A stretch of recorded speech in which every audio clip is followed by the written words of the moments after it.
suis Madame Boaro Marie Somparé, directrice générale de l'Office national de promotion de l'artisanat. Je suis très très heureuse parce que c'était le souhait, je pense, de tout le cabinet, de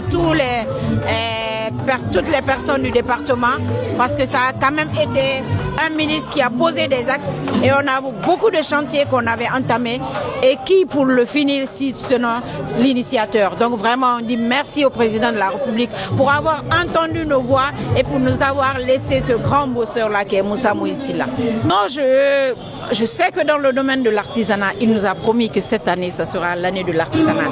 Donc les grands défis qui se posent à l'artisanat, cette année, nous allons poser les grands jalons. Hassan Hilal Silla, directeur général adjoint des centres de lecture publique et d'animation culturelle. Alors, nous avons assisté à une cérémonie d'installation officielle hautement symbolique.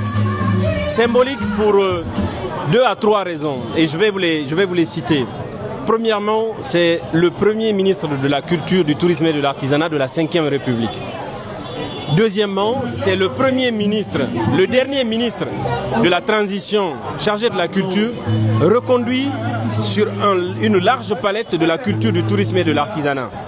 Cela est dû au fait que c'est une personnalité qui a fait ses preuves à travers la remise en question de la culture, le repositionnement de la culture.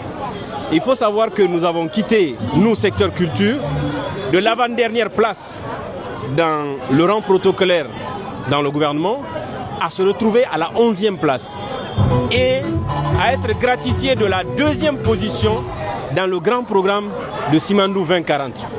Disons-nous les choses très clairement, c'est dû à l'action de cet homme et de toute son équipe qui l'a accompagné jusque-là.